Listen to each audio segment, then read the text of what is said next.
Hello everybody, this is Tim here again, here with Thunderball at StickCritique. This review will be a little bit shorter than my other James Bond reviews, because I'm going to try to make these reviews for these James Bond films a little bit quicker, because there's so damn many of them. But anyway, to jump into Thunderball, I'll give this film 3 stars out of 4. It's a good James Bond movie. It's not great. It has a lot more weakness to it than the other James Bond films I've reviewed so far have.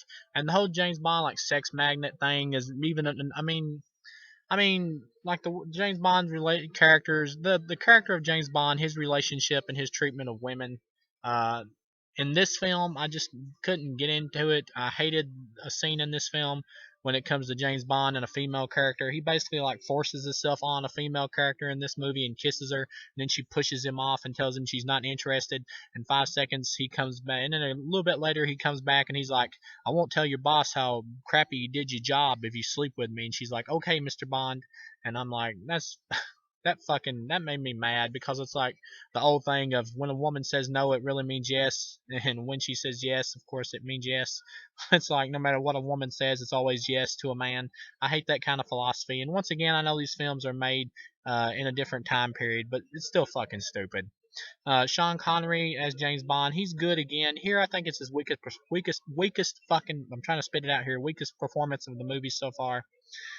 Because yeah, he just seems too calm in the role, like too relaxed in the role, like he's not putting forth enough effort into it to me, or at least not as much effort as he did to other movies. He's still good in it, but he just doesn't feel like he's putting forth as much effort in this movie as he did the other ones, because I think he feels so comfortable in the role by this point. I think he just feels like he doesn't have to put forth that much effort, honestly. Um, as far as the bad guy goes in the movie, he's all right to decent. He's pretty much just a dude with an eye patch.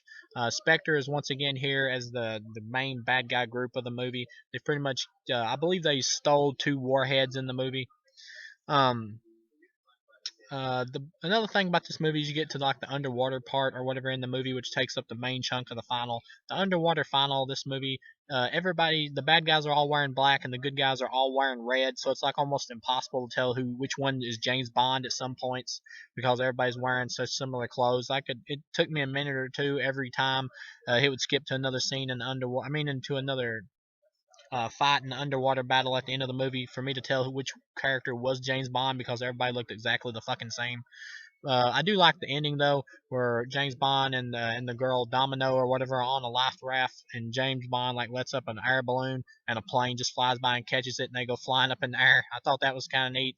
The character Domino in the movie also is a little weird to me, because it seems like she had like a crush on her brother, like she wanted to like marry her brother or something. It's kind of weird in the movie how they do it, because she says something like she fancied her brother or something like that, like she wants to marry a man or whatever who reminds her of her brother. It's something like that.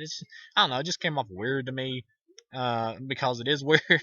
But anyway, it just seemed out of place for a James Bond movie. But yeah, as far as this goes, it's a good movie. You still get some cool stuff with the underwater battle with people shooting each other with harpoons and everything. And Sean Connery as James Bond, he's still cool, even though he feels way too relaxed in the role in this movie to me.